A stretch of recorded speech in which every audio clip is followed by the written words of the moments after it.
பிதா, குமாரன், பரிசுத்த ஆவியின் நாமத்தில் ஆண்டவருடைய சமூகத்தில் ஆராதிக்க வந்திருக்கிறவங்க யாவரையும் இயேசு கிறிஸ்துவின் நல் நாமத்தில் வாழ்த்துகிறேன்.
நாம் கடவுளை தொழுவோம். கடவுள் ஆவியாயிருக்கிறார். அவரை தொழுது கொள்ளுவர்களும் ஆவியோடும் உண்மையோடும் அவரை தொழுது கொள்ள வேண்டும். கர்த்தரை நம்பியிருக்கிறவர்களை கிருபை சூழ்ந்து கொள்ளும். தமக்கு பயந்து தமது கிருபைக்கு காத்திருக்கிறவர்களின் ஆத்துமாக்களை மரணத்திலிருந்து விலக்கி விடுவிக்கவும், பஞ்சத்தில் அவர்களை உயிரோடு காக்கவும் கர்த்தருடைய கண் அவர்கள் மேல் நோக்கமாய் இருக்கிறது. சிங்க குட்டிகள் தாழ்ச்சி அடைந்து பட்னியாயிருக்கும். கர்த்தரை தேடுகளுக்கோ ஒரு நன்மையும் குறைபடாது. பிள்ளைகளே, வந்து எனக்கு செவி கொடுங்கள். கர்த்தருக்கு பயப்படுதலை உங்களுக்கு போதிப்பேன். ஜெபம் செய்வோம். ஓய்வு நாளை பரிசுத்தப்படுத்தி உம்முடைய பாதத்தில் எங்களை அழைத்து எங்களோடு உறவு கொள்ளுகிற நல்ல ஆண்டவரே, இந்த பரிசுத்தமான ஓய்வு நாளின் காலை நேரத்தில் ஆண்டவருடைய சமூகத்தில் அப்பா என்று கூப்பிட்டு எங்களை தாழ்த்தும் ஒரு கிருபையை எங்களுக்கு தந்திருக்கிற சாமி. ஆலயங்கள் அடைப்பட்டு நாங்கள் இல்லங்களில் முடங்கியிருக்கிற இந்த காலகட்டத்தில் காணொளி மூலம் ஆண்டவருக்கு எதிராக எங்கள் கண்களை ஏறிட்டு பார்க்க ஒரு நல்ல வாய்ப்பை தந்திருக்கிறீர். இந்த காலை நேரத்தில் ஆண்டவருடைய சமூகத்தை குடும்பங்களாக அமர்ந்து நோக்கி பார்க்கிற எல்லாரையும் கண்ணோக்கி பாரும். உடைந்த உள்ளத்தோடு, கண்ணீரோடு, வேதனையோடு, பாரத்தோடு அப்பா என்று கூப்பிடுகிற எல்லாருடைய சத்தத்தையும் கேட்கும்படி ஜெபிக்கிறோம்.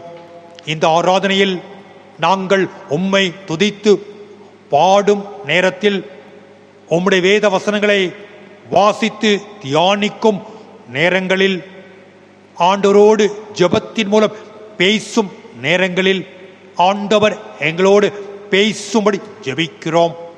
எங்களை தாழ்த்தி உம் கரங்களில் தருகிறோம். ஆராதனையின் தொடக்கம் முதல் முடிய மட்டும் எங்களோடு கூடையிரும். எங்களை காத்துக்கொள்ளும். இயேசு கிறிஸ்துவின் ஜெபங்கேலும் பரமபிதாவே, ஆமேன். ஆண்டவரை துதித்து 433வது பாமாலே பாடுவோம். பாமாலை 433, பழைய ஞானப்பாட்டு 3. ஏகோபித்து சேருங்களேன், கர்த்தாவில் ஆனந்திக்கவும். 433வது பாமாலை.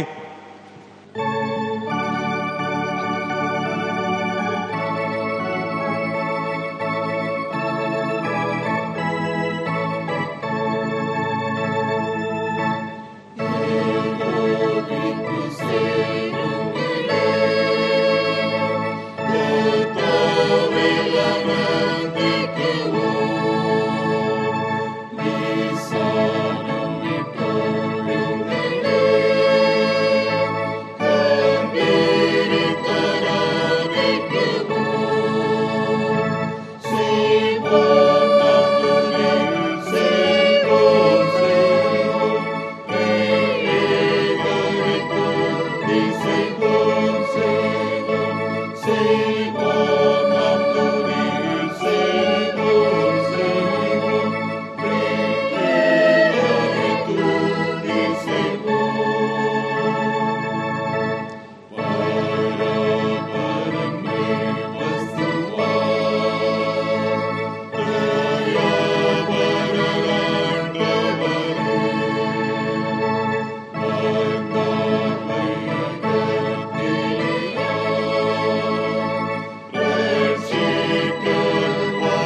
முறையாக 32ஆம் சங்கீதத்தை வாசிப்போம். சங்கீதம் 32. சங்கீதம் 32ஐ முறையாக வாசிப்போம். எவனுடைய மீறுதல் மன்னிக்கப்பட்டதோ, எவனுடைய பாவம் மூடப்பட்டதோ அவன் பாக்கியவான்.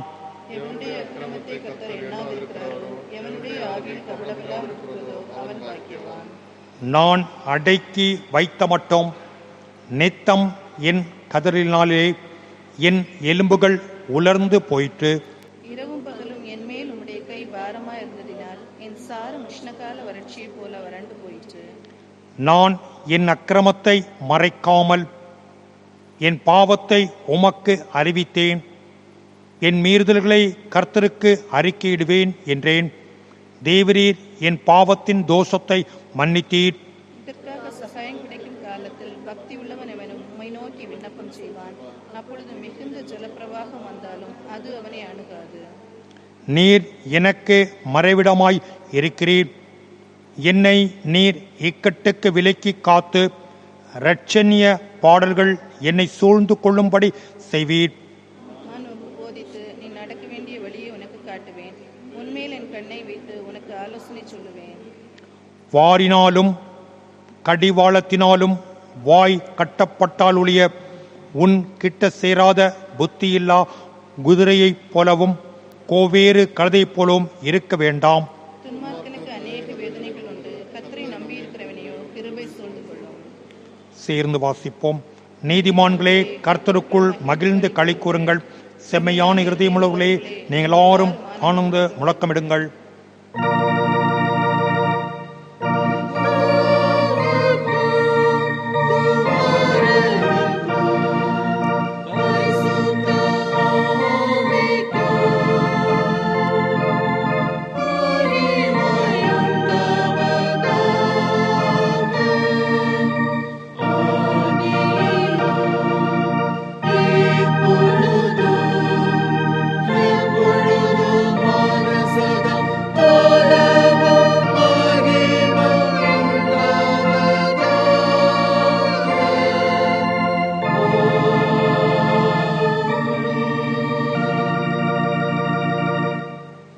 தீமையை விட்டு விலகி நன்மை செய், என்னைக்கும் நிலைத்திருப்பாய். அவன் தன் நாவினால் புறங்கூறாமலும் தன் தோழனுக்கு தீங்கு செய்யாமலும் தன் அயலான் மேல் சொல்லப்படும் நிந்தையான பேச்சை எடுக்காமலும் இருக்கிறான். தன் பணத்தை வட்டிக்கு கொடாமலும் குற்றமில்லாதவனுக்கு விரோதமாய் பரிதானம் வாங்காமலும் இருக்கிறான். துன்மார்க்கன் தன் உள்ளம் இச்சித்ததை பெற்றதினால் பெருமை பாராட்டி பொருளை அபகரித்து தன்னைத்தானே போற்றி கர்த்தரை அசட்டை பண்ணுகிறான். தேவனுக்கு ஏற்கும் பலி நொறுங்குண்ட ஆவித்தான். தேவனே, என்னை ரட்சிக்கும் தேவனே, இருத்த பள்ளிக்கு என்னை நீங்களாக்கி விடும்.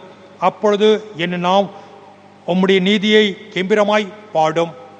முழங்கால் படியிட்டு நம்மை தாழ்த்தி தவறுகள் எல்லாவற்றையும் மனத்தாழ்மையோடு ஆண்டவர் சமூகத்தில் அறிக்கை செய்வோம். கடந்து போன நாட்களில் நாம் செய்த ஒவ்வொரு குற்றங்களையும் உணர்ந்து தெய்வ சமூகத்தில் அறிக்கை செய்வோம். நம்முடைய சகோதர உறவில் பாவம் செய்திருக்கிறோம். சகோதரர்களை பகைத்திருக்கிறோம். சகோதரர்களுக்கு விரோதமாக காரியங்களை செய்திருக்கிறோம். சகோதரர்களை ஏமாற்றி இருக்கிறோம். வஞ்சித்திருக்கிறோம்.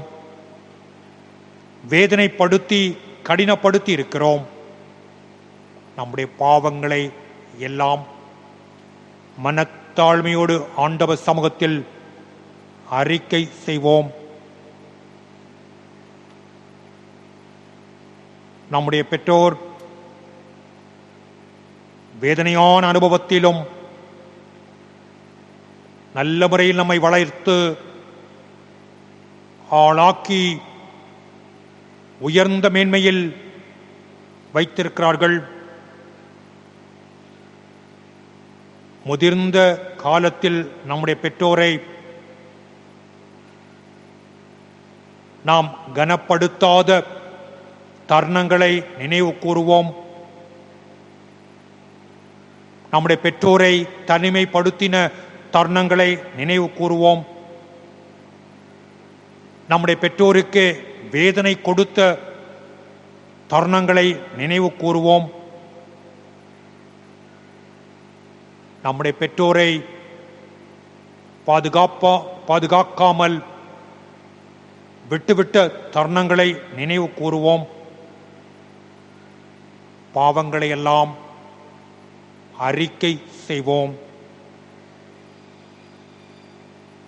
நமது மாம்ச பலவீனத்தை உணர்ந்து செய்த தவறுகளை அறிக்கை செய்வோம். நம்முடைய உணர்வை அடக்க முடியாமல் மாம்ச இச்சைகளுக்கு விழுந்து போன தருணங்களை நினைவு கூர்ந்து பாவத்தை அறிக்கை செய்வோம்.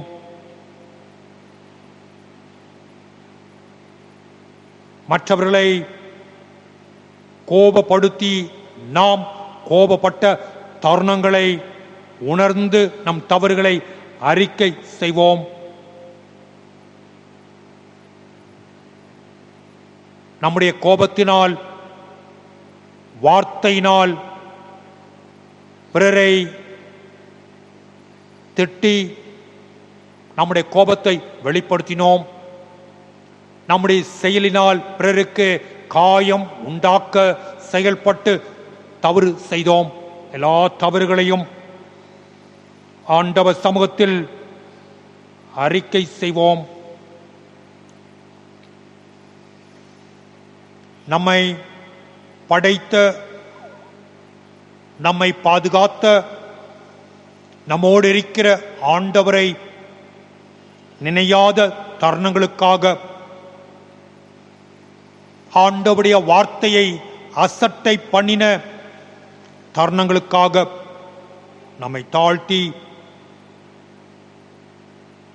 நம்முடைய பாவங்களை அறிக்கை செய்வோம். நம்முடைய பிள்ளைகளுக்கு முன்மாதிரியாக வாழ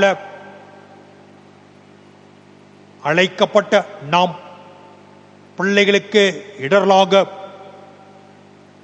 நம்முடைய செயல், சிந்தை, நம்முடைய வாழ்வு இவற்றினால் செய்த தவறுகளை எல்லாம் உணர்ந்து தெய்வ சமூகத்தில் நம்முடைய பாவங்களை அறிக்கை செய்வோம்.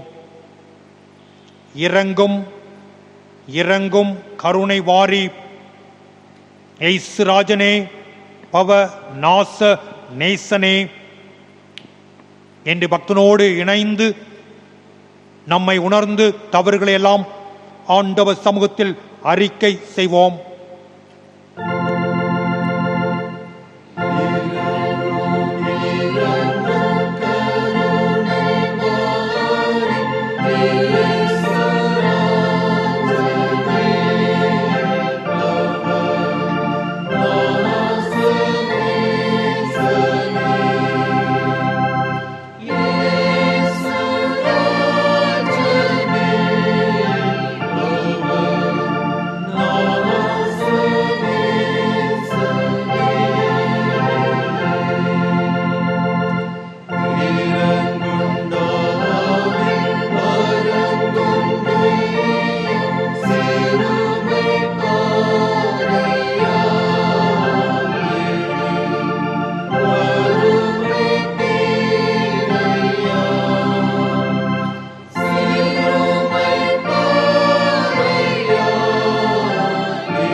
கடவுள் இரக்கமும் நீடிய பொறுமையும் பேரன்பும் கொண்டவர்.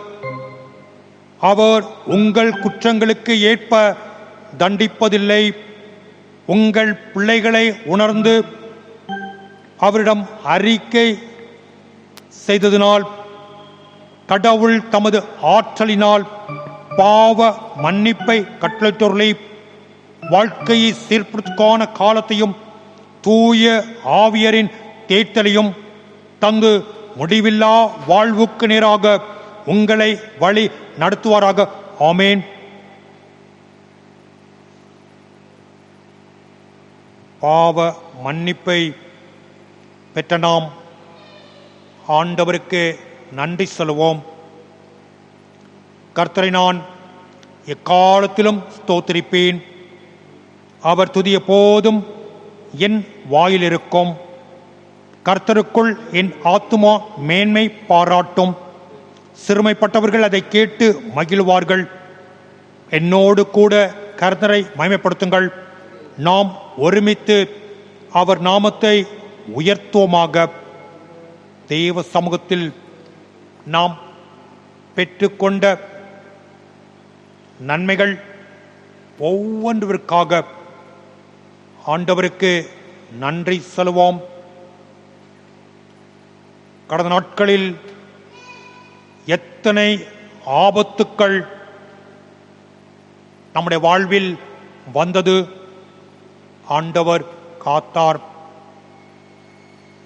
அநேக துன்பத்தில் கண்ணீர் விட்ட நேரங்களில் நம்முடைய கண்ணீரை ஆண்டவர் துடைத்தார். சோதனையில் நெருக்கப்பட்டு வேதனையோடு முடங்கி கிடக்கிற நம்மை ஆண்டவர் தூக்கி நிறுத்தினார். நம்மோடு இருந்து நம் வாழ்வில் செயல்பட்ட ஆண்டவரை நன்றி கூறி ஸ்தோத்திரம் செலுத்துவோம். கடவுள் நமக்கு தந்திருக்கிற நல்ல ஒரு குடும்ப வாழ்வு, குடும்பத்தில் தந்திருக்கிற பெற்றோர், சகோதர சகோதரிகள், வாழ்க்கையின் துணை, பிள்ளைகள், எல்லாருக்காகவும் ஆண்டவருக்கு நன்றி சொல்லுவோம்.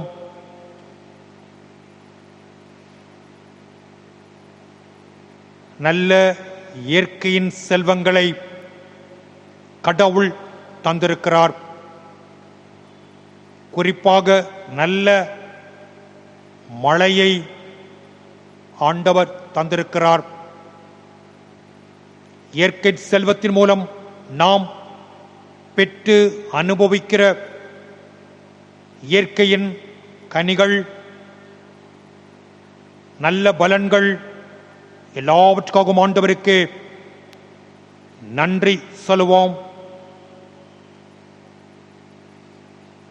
இந்நாட்களில் உலகம் எங்கும் கோவிட்-19 என்ற வைரஸின் பாதிப்பு, அதற்கான தடுப்பு மருந்து கண்டுபிடித்ததற்காக அந்த மருந்து எல்லாருக்கும் கிடைக்க வழி வகுத்த கிருபைக்காக ஆண்டவருக்கு நன்றி சொல்லுவோம். நமது அரசு அதிகாரிகள் அவர்களின் நல்ல திட்டங்கள் தேசத்தில் செயல்படுத்த தந்த கிருபைக்காக நன்றி சொல்லுவோம். நம்முடைய தேசத்தில் பல சமயங்கள், ஜாதிகள், மொழிகள், கலாச்சாரங்கள், தெய்வ நம்பிக்கை, இப்படிப்பட்ட பல்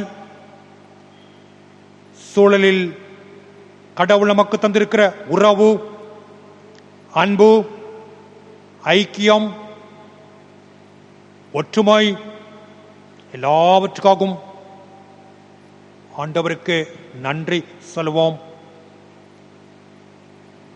அடிமையாக இருந்த நம்முடைய தேசம் விடுதலை பெற்று 73 வருஷங்கள் கடந்து போனது.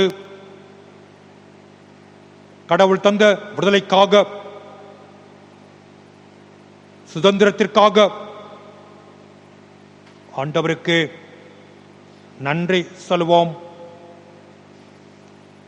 கோடா கோடி ஸ்தோத்திரம் ஏறெடுப்போம்.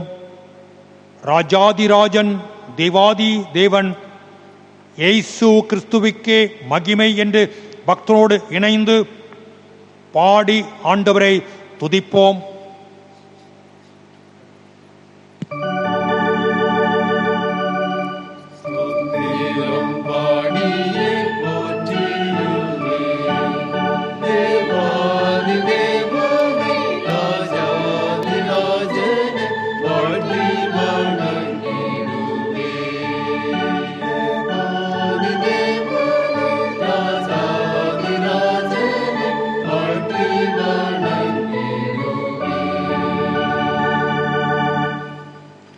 ஆண்டவர் நம் பாவங்களை மன்னித்து நம்மை அவருடைய பிள்ளைகளாக ஏற்றுக்கொண்டார்.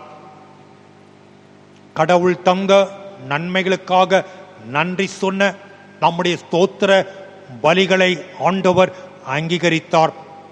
மன நிறைவில் இயேசுநாதர் நமக்கு சொல்லிக் கொடுத்த ஜெபத்தை யாவரும் சேர்ந்து ஜெபிப்போம்.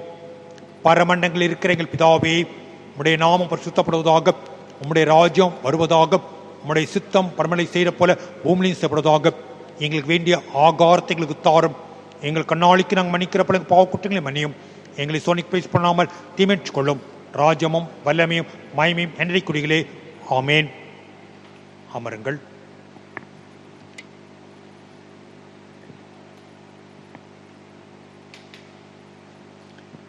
வாசிக்கும்படியாக தெரிந்து கொண்ட வேத பகுதி பரிசுத்த யோவான் நற்செய்தி புஸ்தகம் 3ஆம் அதிகாரம் முதல் 8 வசனங்கள்.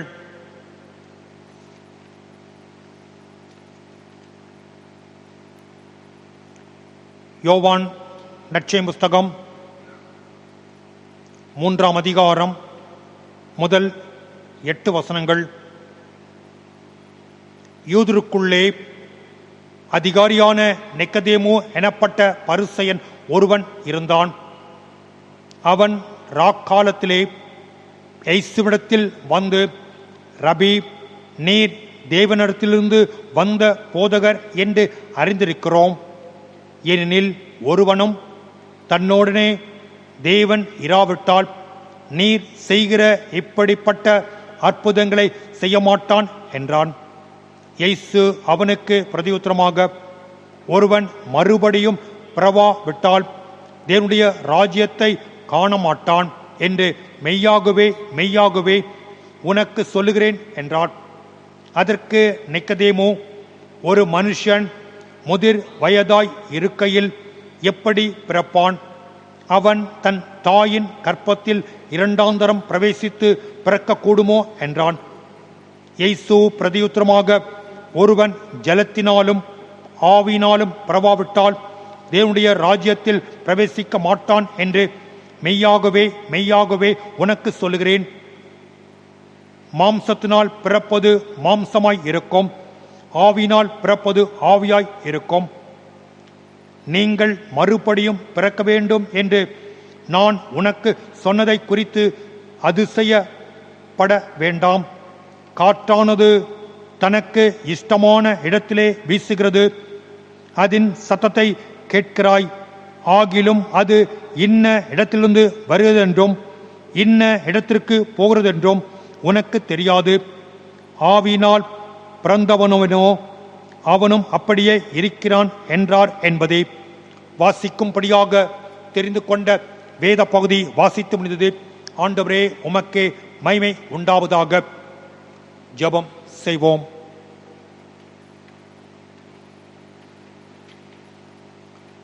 ஜெபத்தை கேட்பவரும் ஜெபத்திற்கு பதில் தருபவருமான நல்ல ஆண்டவரே, பரிசுத்தமான ஓய்வு நாளின் காலை நேரத்தில் இல்லங்களில் காணொலி மூலம் உம்மை ஆராதிக்கிற நாங்கள்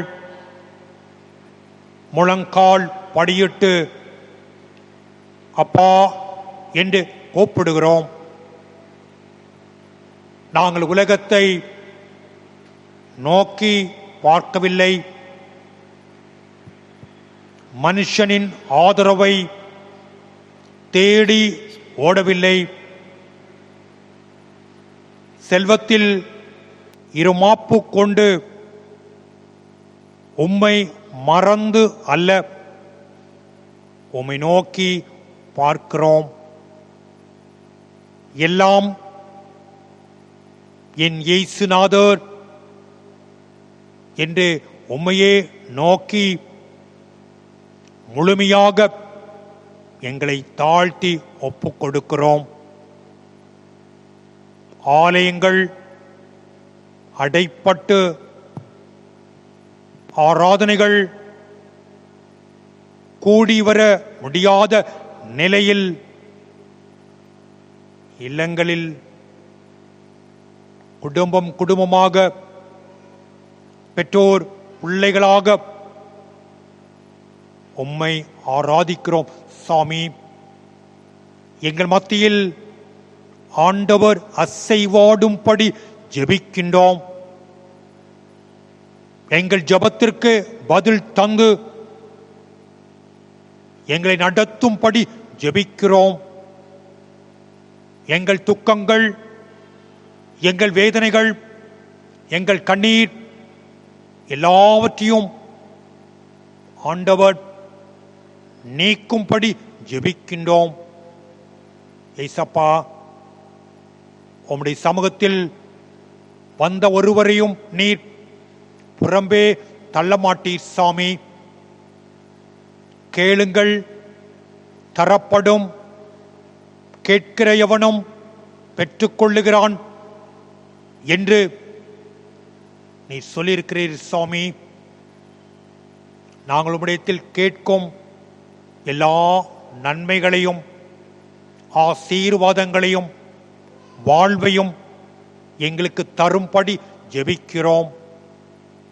யாரிடம் போவோம் ஆண்டவரே? ஜீவனுள்ள வார்த்தை உம்மிடத்தில் உண்டே என்று சீஷனுடைய வார்த்தையைப் போல நாங்களும் சொல்லி உம் சமூகத்தில் வருகிறோம். ஜீவனுள்ள வார்த்தையை எங்களுக்கு தந்து வாழ்க்கையில் இருக்கிற எல்லா தோல்விகளையும் நீக்கி ஆறுதல் தரும்படி ஜெபிக்கிறோம். என்னை நோக்கி கூப்பிடுங்கள், நான் உனக்கு மறு உத்தரவு அருளி உன்மேல் என் கண்ணை வைத்து உனக்கு ஆலோசனை சொல்லுவேன் என்று சொன்ன ஆண்டவரே, உம்மை நோக்கி கூப்பிடுகிற ஒவ்வொருடைய ஜபத்திற்கும் இறங்கி ஆண்டவர் பதில் தரும்படி ஜெபிக்கிறோம். குடும்பத்தில் பல கஷ்டங்கள் சாமி, பிரச்சனைகள் சாமி, வேதனைகள் சாமி, வேலையில்லாத நிலையில், வேலைக்கு போக முடியாத சூழலில், கிடைக்க வேண்டிய சம்பளங்கள், கிடைக்க வேண்டிய ஊதியங்கள், கிடைக்க வேண்டிய பலன்கள் இல்லாத சூழலில் நாங்கள் நெருக்கப்பட்டிருக்கிறோம் சாமி, ஒடுக்கப்பட்டிருக்கிறோம். குடும்பங்கள் வாடி போகிறது. இந்த வேதனையினால் குடும்பத்தில் பிரச்சனைகள் எழும்புகிறது சாமி. தேவன் கண்ணோக்கி பாரு சாமி. எல்லா முடக்கங்களையும் எல்லா இடுக்கண்களையும் நீக்கி ஆண்டவரே சுதந்திர வாழ்வை, கட்டப்பட்ட எங்கள் வாழ்விலிருந்து விடுதலை வாழ்வை எங்களுக்கு தந்து நாங்கள் நல்ல வேலைக்கு போக, நாங்கள் உழைத்து சம்பாதித்து எங்கள் குடும்பத்தை சந்தோஷமாக நடத்த எல்லா கிருபைகளையும் ஆண்டவர் எங்களுக்கு தரும்படி ஜெபிக்கிறோம். கணவன் மனைவி, பெற்றோர் பிள்ளைகள், சகோதர சகோதரிகள் உறவை தாரும் ஆண்டவரே, அன்பை தாரும் ஆண்டவரே, ஒருவரை ஒருவர் நேசிக்கும் நேசத்தை தாரும் ஆண்டவரே, ஒருவருக்காக ஒருவர் வாழும் பிரிக்க முடியாத உறவில் நிலைத்திருக்கக்கூடிய வாழ்வை எங்களுக்கு தரும்படி ஜெபிக்கிறோம். குடும்பமாக சந்தோஷமாக வாழக்கூடிய கிருபையை தாரும் ஆண்டவரே. எங்கள் பிள்ளைகளுக்காக நாங்கள் உம்மை நோக்கி பார்க்கிறோம். எங்கள் பிள்ளைகளை ஆசீர்வதியும் ஆண்டவரே. எல்லா பள்ளிக்கூடங்கள், கல்லூரிகள், தொழில் ஸ்தாபனங்கள் அடைக்கப்பட்ட சூழலில் எங்கள் பிள்ளைகள் இல்லங்களிலிருந்து காணொளி மூலம் பாடங்களை படிக்கிற ஒரு சூழலில் ஆண்டவரே, படிப்பை ஆண்டவர் ஆசீர்வதித்து தாரும். இந்த வைரஸின் காலங்கள் முடிவுக்கு வந்து எல்லாரும் எல்லா இடங்களுக்கு சென்று ஆண்டவரே படிக்கிற வாய்ப்புகளை ஆண்டவர் கொடுக்கும்படி ஜெபிக்கிறோம். ஆண்டவரே, மேல் படிப்பை தேடும் பிள்ளைகளுக்கு மேல் படிப்பின் வாய்ப்புகளை ஆண்டவர் தாரும். வேலை வாய்ப்பை தேடும் பிள்ளைகளுக்கு ஏற்ற காலங்களில் நல்ல வேலை வாய்ப்பை ஆண்டவர் தரும்படி ஜெபிக்கிறோம். ஆண்டவரே, திருமண வாழ்வுக்காக காத்திருக்கிற பிள்ளைகளுக்கு நல்ல திருமண வாழ்வை ஆண்டவர் தரும்படி ஜெபிக்கிறோம். ஆண்டவரே, பிள்ளையுடைய வாலிப நாட்களில் மாம்ச இச்சையான பாவத்தில் விழுந்து விடாத படிக்கு எங்கள் பிள்ளைகளை ஆண்டவர் காக்கும்படி ஜெபிக்கிறோம். ஆண்டவரே, இந்த நாட்களில் எங்கள் பிள்ளைகள் படிப்புக்காக, வேலைக்காக, உழைப்புக்காக ஆண்டவரே வெளியூர்கள், வெளிநாடுகள் சென்றிருக்கிறார்கள் சுவாமி. ஆண்டவரே, இந்த நாட்களில் அவர்கள் இருக்கிற இடங்களில் ஆண்டவர் காக்கும்படி ஜெபிக்கிறோம். வாய்ப்பு கிடைக்கும் நாட்களில் எங்களோடு குடும்பத்தோடு இணைந்து வாழக்கூடிய நல்ல கிருபைகளை தரும்படி ஜெபிக்கிறோம். ஆகஸ்ட் 17ஆம் தேதி முதல் ஆண்டவரே, ஒவ்வொருவரும் சொந்த ஊருக்கு போவதற்கான அனுமதி கொடுக்கப்பட்டிருப்பதை நினைத்து ஆண்டவருக்கு நன்றி சொல்கிறோம். அப்படியான அனுமதி கிடைத்த சூழலில் ஒவ்வொருவரும் தங்கள் குடும்பங்களை சந்தித்து சந்தோஷப்படக்கூடிய நல்ல கிருபைகளை ஆண்டவர் தரும்படி ஜெபிக்கிறோம். ஆண்டவரே, எங்கள் திருச்சபைக்காக ஜெபிக்கிறோம். ஆண்டவரே, திருச்சபையின் கதவுகள் அடைப்பட்டாலும் ஆண்டவரே, அரசாங்கம் ஒரு நாள் திறக்கும் வாய்ப்பை தரும் போது நாங்கள் எல்லாரும் ஆண்டவருடைய ஆலயத்தில் ஒன்று கூடி ஆராதிக்கிற நல்ல வாய்ப்புகளை ஆண்டவர் தாரும். திருச்சபையின் தேவைகளை சந்தியும். திருச்சபை தாங்குகிற ஊழியங்களை ஆசீர்வதியும். திருச்சபை செய்கிற எல்லா பணிகளிலும் உம்முடைய கிருபை தங்கியிருக்க ஜெபிக்கிறோம். திருச்சபை பொறுப்பில் அழைத்திருக்கிற டீக்கன்மார்கள் ஒவ்வொருவரும் தங்கள் தங்கள் கடமைகளை உண்மையோடு செய்யக்கூடிய கிருபைகளை தரும்படி ஜெபிக்கிறோம். ஆண்டவரே, எங்கள் தேசத்திற்காக ஜெபிக்கிறோம். தேசத்தை ஆளும் தலைவர்களுக்காக ஜெபிக்கிறோம். தேசத்தை வழிநடத்தும் அதிகாரிகளுக்காக ஜெபிக்கிறோம். தேசத்தில் இருக்கிற தேவைகளுக்காக ஜெபிக்கிறோம். ஆண்டவரே, நன்மையான வாழ்வை எங்கள் தேசத்தில் தரும்படி ஜெபிக்கிறோம். தேசத்தில் ஒரு அமைதியை தரும்படி ஜெபிக்கிறோம். பல இடங்களில் மதத்தின் பெயரில், ஜாதியின் பெயரில், தெய்வ நம்பிக்கையின் பெயரில் விரோதம் வெளிப்படுவதை காண்கிறோம் சாமி. ஒருவரை ஒருவர் தாக்கிக் கொள்வதை, அழித்துக் கொள்வதை காண்கிறோம் சாமி. ஆண்டவர், எல்லா இடங்களிலும் அன்பை விதைக்கும்படி ஜெபிக்கிறோம். உறவை தரும்படி ஜெபிக்கிறோம். எல்லாரும் இணைந்து வாழக்கூடிய நல்ல கிருபைகளை ஆண்டவர் தரும்படி ஜெபிக்கிறோம். ஆண்டவரே, இந்த நாளிலும் எங்களை தாழ்த்தி உம் கரங்களை தருகிறோம் சுவாமி. ஆண்டவரே, தேசத்தில் ஒரு அமைதியை தாரும் சுவாமி. ஆண்டவரே, இந்த கொரோனா என்ற வைரஸின் தாக்குதல் தேசத்தின் எல்லா பகுதியில் உள்ள மக்களையும் பாதித்திருப்பதை உணர்ந்து உம்மை நோக்கி பார்க்கிறோம். ஆண்டவரே, வைரஸ் கொடுமையில் ஆண்டவரே மருத்துவமனையில் சிகிச்சை பெற்று வருகிற ஒவ்வொருவரையும் ஆண்டவர் காத்து நல்வழி நல் வாழ்வை ஆண்டவர் தரும்படி ஜெபிக்கிறோம். சுகம் தரும்படி ஜெபிக்கிறோம். இந்த வைரஸுக்கான மருந்துகள் கண்டுபிடித்து ஆண்டவரே அதை பயன்படுத்த ஆயத்தமாய் இருப்பதை நினைத்து உம்மை நோக்கி பார்க்கிறோம். எல்லா மக்களுக்கும் இந்த தடுப்பு மருந்து கிடைத்து ஆண்டவரே இந்த வைரஸின் தாக்குதலிலிருந்து எல்லாரும் தங்களை காத்துக் கொள்ளக்கூடிய சூழலை ஆண்டவர் தரும்படி ஜெபிக்கிறோம். ஆண்டவரே, இந்த நாட்களில் மிஷனரி பணிகளுக்காக ஜெபிக்கிறோம். ஆண்டவரே, உம்மை அறியாத உம்முடைய வசனங்கள் சென்று சேராத இடங்களில் செய்யப்படுகிற மிஷனரி பணிகளுக்காக ஜெபிக்கிறோம். விதைக்கப்படுகிற கோதுமை விதையான வேத வசனங்கள் 30, 60, 100 பலன் கிடைக்கக்கூடிய நல்ல ஊழியங்கள் நடைபெறக்கூடிய கிருபைகளை தரும்படி ஜெபிக்கிறோம். எங்க தேசத்தில் ஆண்டவரே ஒரு அமைதியை தாரும். அண்டை நாடுகளோடு நல் உறவை ஆண்டவர் தாரும். ஆண்டவரே, அண்டை நாடுகளில் இருக்கிற சிறு சிறு பிரச்சனைகளை மாற்றி அன்போடு வாழக்கூடிய, உறவோடு வாழக்கூடிய நல்ல வழிகாட்டலை ஆண்டவர் தரும்படி ஜெபிக்கிறோம். ஆண்டவரே, பல இடங்களில் இயற்கையின் சீற்றத்தினால் அழிவை நாங்கள் காண்கிறோம். ஆண்டவரே, மூணாறில் நடைபெற்ற ஆண்டவரே அந்த பயங்கரமான விபத்தை நினைவு கூறுகிறோம். ஆண்டவரே, நில சரிவினால் ஏற்பட்ட ஆபத்தை நினைவு கூறுகிறோம். இது போல பல இடங்களில் ஆண்டவரே ஆபத்துகள் ஏற்படுகிறது. எல்லா இடங்களிலும் ஆண்டவர் பாதுகாப்பை தாரும். ஒவ்வொரு மக்களும் சந்தோஷமாக வாழக்கூடிய நல்ல வாழ்வை ஆண்டவர் தரும்படி ஜெபிக்கிறோம். ஆண்டவரே, எங்கள் பிரயாணத்திலும் ஆண்டவர் துணை இருந்தரல ஜெபிக்கிறோம். கடந்த நாட்களில் ஆண்டவரே மேல் நாட்டில் இருந்து ஆண்டவரே விடுமுறைக்கு சொந்த ஊருக்கு வர ஆண்டவரே யாத்திரையாக வந்த அநேகர் விபத்தில் மாண்டு போனதை நினைத்து ஜெபிக்கிறோம் சுவாமி.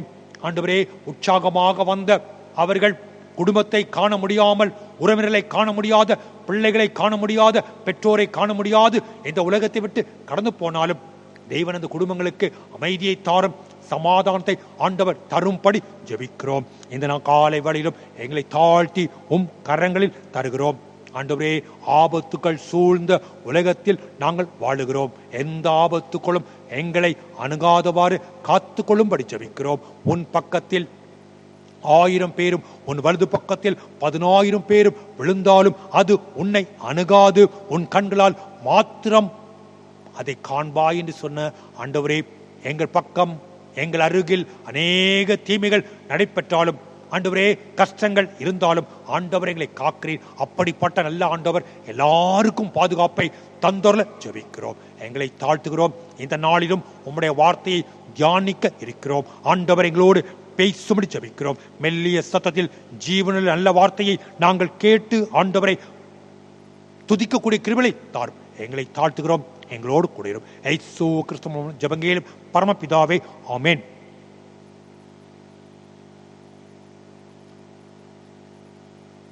நாம் யாவரும் எழுந்து கிறிஸ்துவுக்குள் வாழும் எனக்கு எப்போதும் வெற்றி என்ற பாடலை கரம் தட்டி பாடுவோம்.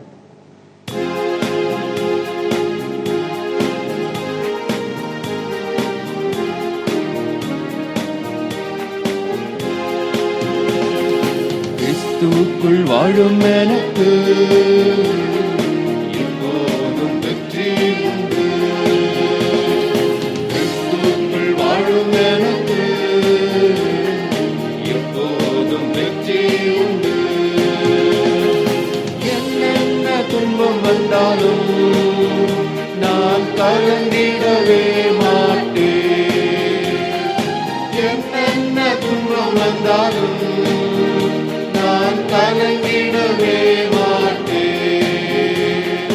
யார் என்று சொன்னாலும் யார் என்று சொன்னாலும் நான் சோர்ந்து போக மாட்டேன். நான் சோர்ந்து போக மாட்டேன். கிறிஸ்துவுக்குள் வாழும் எனக்கு எப்போதும் வெற்றி உண்டு. கிறிஸ்துவுக்குள் வாழும் எனக்கு எப்போதும் வெற்றி உண்டு. என் ராஜா முன்னே செல்கிறார், வெற்றி பவனி செல்கிறார். என் ராஜா முன்னே செல்கிறார், வெற்றி பவனி செல்கிறார். குருத்தோலை கையில் எடுத்து குருத்தோலை கையில் எடுத்து நான் ஓசன்னா பாடிடுவேன். நான் ஓசன்னா பாடிடுவேன். கிறிஸ்துவுக்குள் வாழும் எனக்கு எப்போதும் வெற்றி உண்டு. கிறிஸ்துவுக்குள் வாழும் எனக்கு எப்போதும் வெற்றி உண்டு. சாத்தானின் அதிகாரம் எல்லாம் என் நேசர் பறித்துக் கொண்டார். சாத்தானின் அதிகாரம் எல்லாம் என் நேசர் பறித்துக் கொண்டார். சிலுவையில் அறைந்து விட்டார், சிலுவையில் அறைந்து விட்டார். காலாலே மிதித்து விட்டார், இயேசு காலாலே மிதித்து விட்டார். கிறிஸ்துவுக்குள் வாழும் எனக்கு எப்போதும் வெற்றி உண்டு. கிறிஸ்துவுக்குள் வாழும் எனக்கு எப்போதும் வெற்றி உண்டு. பாவங்கள் போக்கிவிட்டார், சாபங்கள் நீக்கிவிட்டார். பாவங்கள் போக்கிவிட்டார், சாபங்கள் நீக்கிவிட்டார். இயேசுவின் தழும்புகளா, இயேசுவின் தழும்புகளா, சுகமானே சுகமானே, சுகமானே சுகமானே. கிறிஸ்துவுக்குள் வாழும் எனக்கு எப்போதும் வெற்றி உண்டு. கிறிஸ்துவுக்குள் வாழும் எனக்கு எப்போதும் வெற்றி உண்டு. நின்றவாறே ஜெபம் செய்வோம். அந்தகாரமான இருளினின்று ஆச்சரியமான ஒளியிடத்திலே வரவழைத்தவருமாகிய மகத்துவம் நிறைந்த நல்ல ஆண்டவரே, ஆசீர்வாதம் நிறைந்த ஓய்வு நாளின் காலை பொழுதிலும் நன்றி நிறைந்த உள்ளத்தோடு நாங்கள் உம்மை ஸ்தோத்தரிக்கின்றோம், உம்மை போற்றுகின்றோம். உம்மை தொழுது கொள்ள நீர் எங்களுக்கு அருள் செய்திருக்கின்றீர். உம்முடைய வார்த்தைகளை படித்து தியானிக்க வண்ணமாய் நாங்கள் முற்படுகின்றோம். எங்கள் இருதயத்தின் சிந்தனைகளை நீர் ஒருமுகப்படுத்தும்.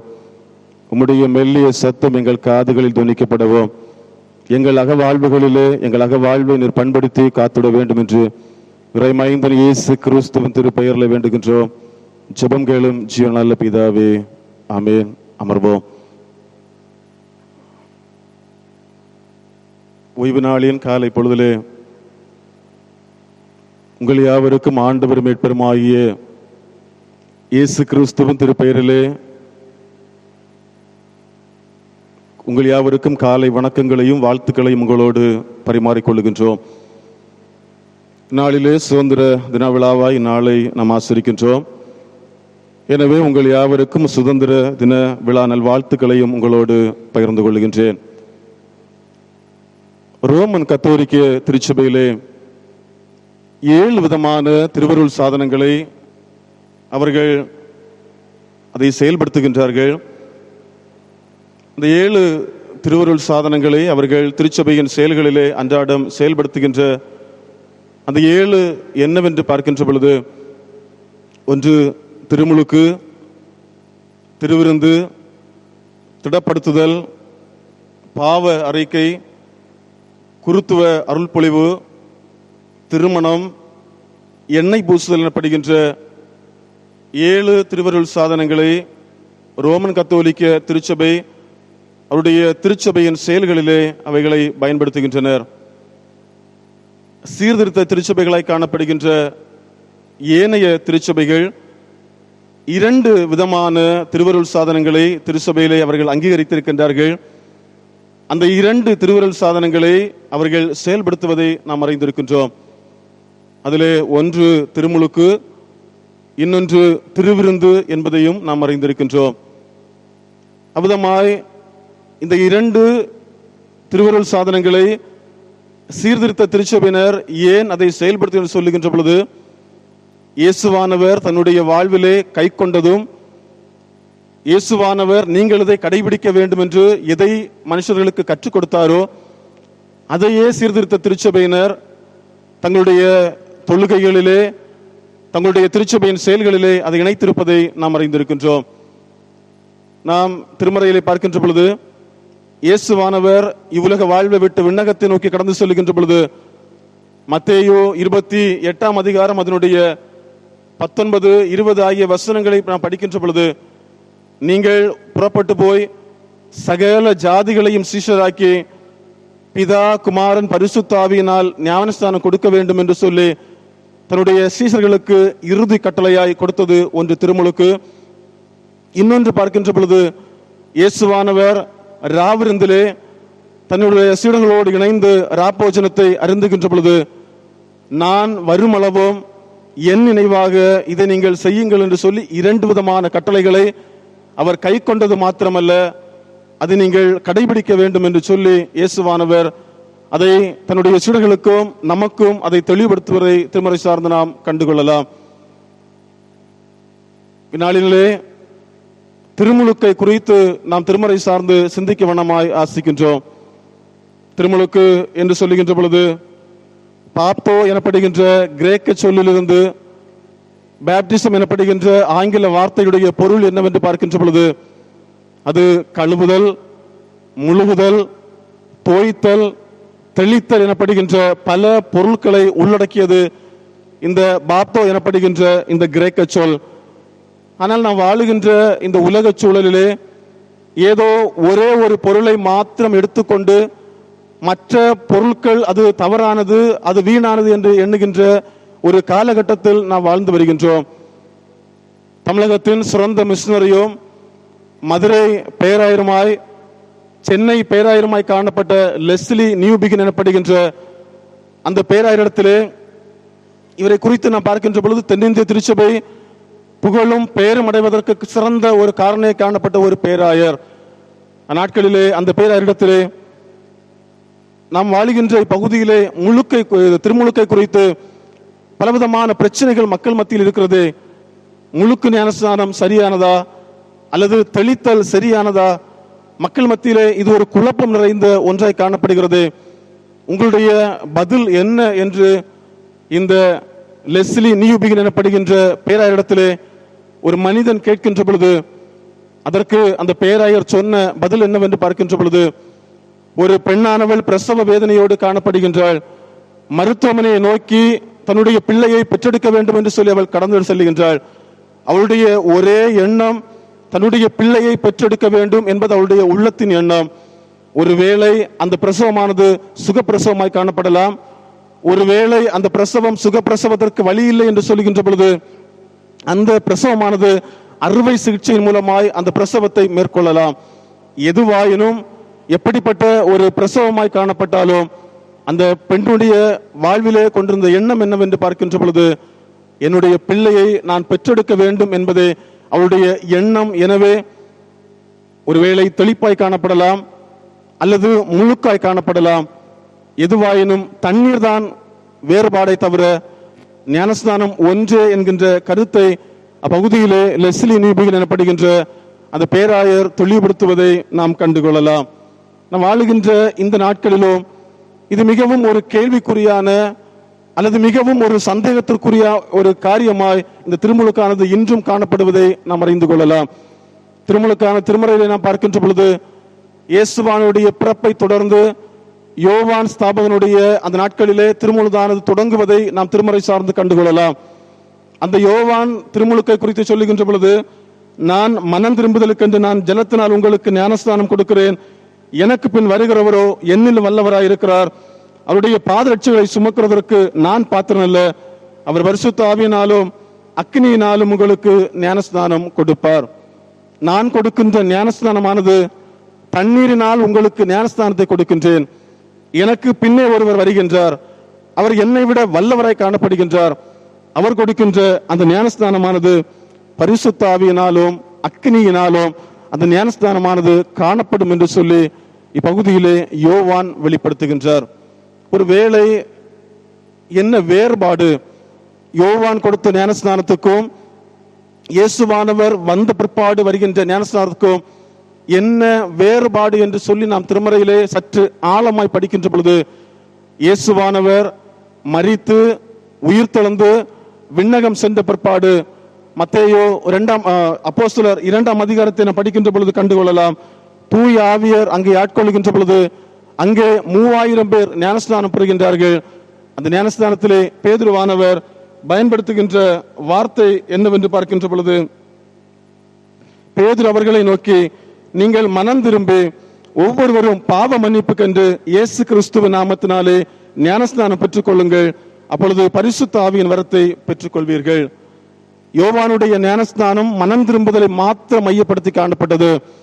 ஆனால் இயேசுவானுடைய மரணம், உயிர்த்தெழுதல், தூய ஆவியருடைய வருகை, திருச்சபையுடைய ஸ்தாபனம், திருச்சபை ஸ்தாபித்த பிற்பாடு அந்த ஞானஸ்தானமானது முற்றிலும் மாறுபட்டு அது மனம் திரும்புதல் மாத்திரமல்ல, பாவ மன்னிப்பும் தூய ஆவியருடைய ஆளுகையும் அந்த திருமுழுக்கிலே மையப்படுத்தப்படுவதை நாம் கண்டுகொள்ளலாம். இன்னும் இதற்கு சற்று விளக்கமாய் நாம் ஆதாரத்தை தேடுகின்ற பொழுது அப்போஸ்தலர் 19ஆம் அதிகாரம் அதனுடைய 1 முதல் 7 வரை உள்ள வசனங்களை படிக்கின்ற பொழுது, எபேசு எனப்படுகின்ற பட்டணத்திலே பவுலானவர் கடந்து சொல்லுகின்றார். அங்கே ஒரு கூட்டம் மக்கள் காணப்படுகின்றார்கள்.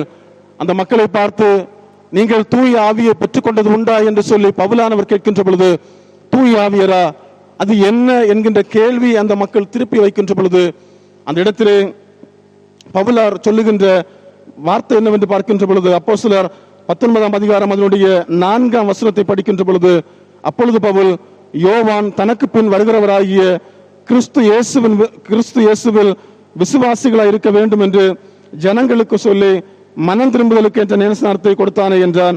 அதை கேட்டபோது அவர்கள் கர்த்தராகிய இயேசு நாமத்தினாலே ஞானஸ்நானம் பெற்றார்கள் அப்படின்னு சொல்லுகின்ற பொழுது, இந்த யோவான் ஸ்தாபனுடைய ஞானஸ்நானம் இயேசுவானுடைய வருகைக்கான ஒரு ஆயத்தம், இயேசுவானுடைய வருகைக்காய் மக்களை சேர்க்கின்ற ஒரு ஆயத்தமாய் காணப்பட்டதை தவிர அது முழுமையாய் ஒரு ஞானஸ்நானமாய் காணப்படாமல், திருச்சபை அல்லது தூய ஆவியருடைய வருகையின் பிற்பாடு அந்த ஞானஸ்நானமானது சற்று வேறுபாடுகளோடு அதை செயல்படுத்துவதை நாம் திருமறை சார்ந்து தெளிவாய் கண்டுகொள்ளலாம். பொதுவாக நாம் திருவருள் சாதனம் என்று அடிக்கடி சொல்லுகின்ற இந்த வார்த்தை, திருவருள் சாதனம் என்று சொல்லுகின்ற பொழுது திருச்சபையின் தந்தையர்கள் சொன்ன வார்த்தை என்னவென்று பார்க்கின்ற பொழுது, உள்ளான வாழ்வில் ஏற்படுகின்ற உள்ளான வாழ்வில் ஏற்படுகின்ற மாற்றம், அதற்கு வெளிப்படையாய் செய்கின்ற ஒரு அடையாளமே ஒருவேளை திருமுழுக்காய் காணப்படலாம் அல்லது திருவிருந்தாய் காணப்படலாம். எந்த திருவருள் சாதனங்களுமே உள்ளான வாழ்வில் ஏற்படுகின்ற கிருபையின் மாற்றத்திற்கு வெளியிறக்கமாய் செய்யப்படுகின்ற ஒரு அடையாளமே இந்த திருமுழுக்கு எனப்படுகின்ற இந்த சாக்கிரமந்து அல்லது இந்த திருவருள் சாதனம் காணப்படுவதை நாம் கண்டுகொள்ளலாம். இந்நாளிலும் திருமுழுக்கு என்னும் திருவருள் சாதனம் என்கின்ற கருப்பொருளை மையப்படுத்தி இந்த திருவருள் சாதனம் என்கின்ற அடையாளம் உங்களிலும் என்னிலும் எவ்விதமான மாற்றத்தை எவ்விதமாய் என்னிலும் உங்களிலும் செயல்படுகிறது என்பதை குறித்து சற்று சிந்திக்கலாம் என ஆசிர்கின்றேன். முதலாவது பார்க்கின்ற பொழுது இந்நாளுக்குரிய நிருப பகுதியை காணப்படுகின்ற தீத்து அதனுடைய 3ஆம் அதிகாரம் 1 முதல் 8 வரை உள்ள வசனங்களை நாம் மையப்படுத்துகின்ற பொழுது அதிலே திருமுழுக்கை குறித்து தெள்ளத் தெளிவாய் சுட்டிக்காட்டப்படுகின்றது. திருமுழுக்கு என்று சொல்லுகின்ற பொழுது அது கிருபையின் அடையாளம்.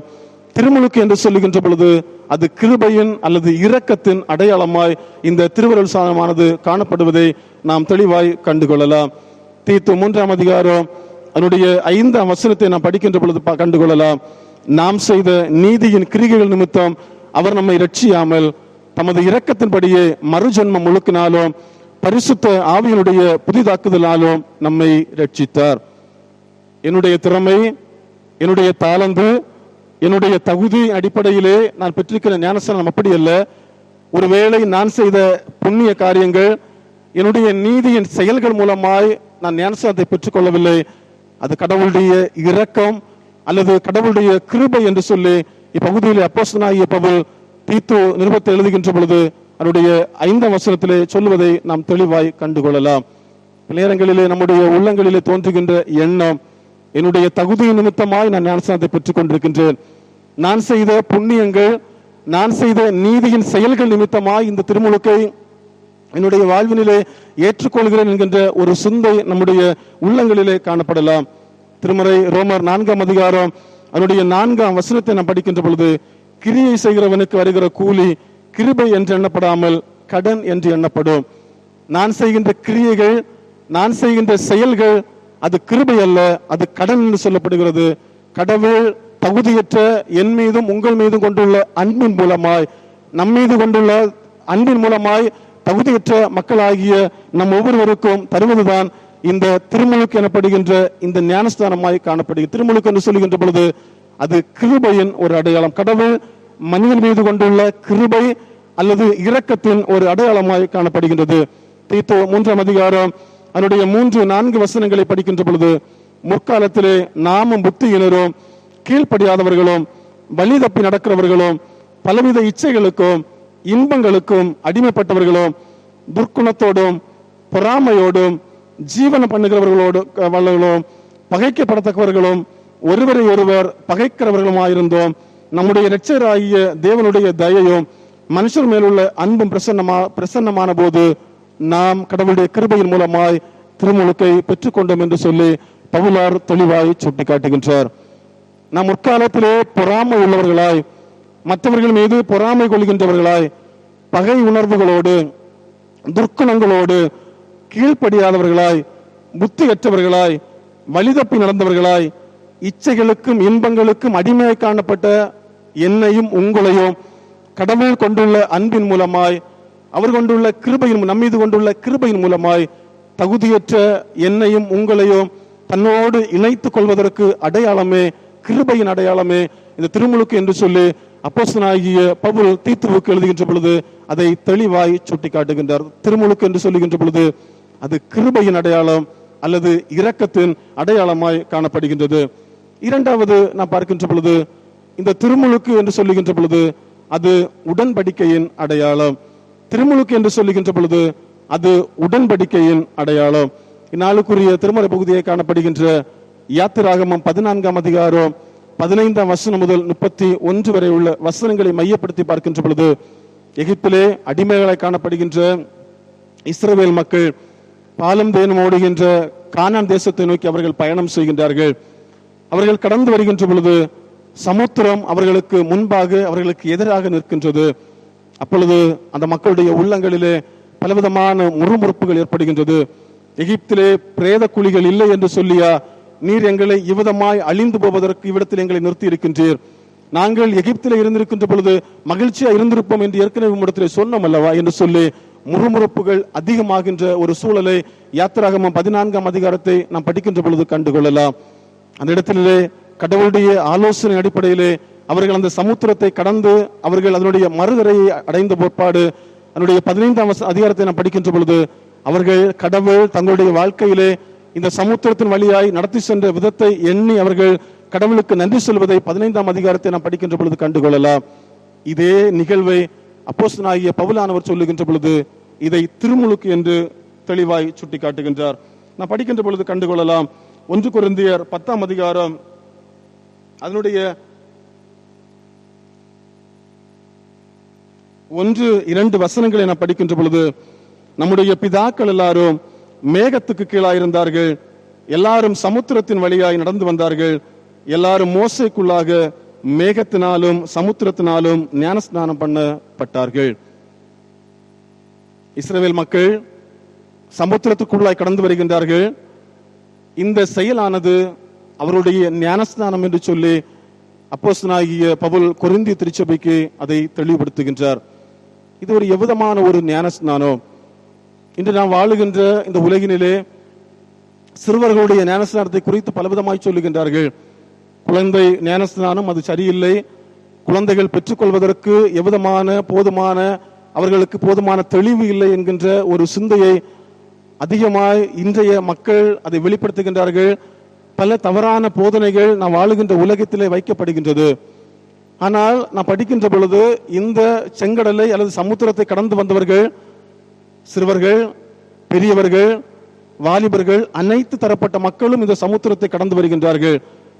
அனைத்து மக்களுக்கும் அது ஞானஸ்தானம் என்று சொல்லி திருமறையிலே தெளிவாய் சொல்லப்படுகின்றது.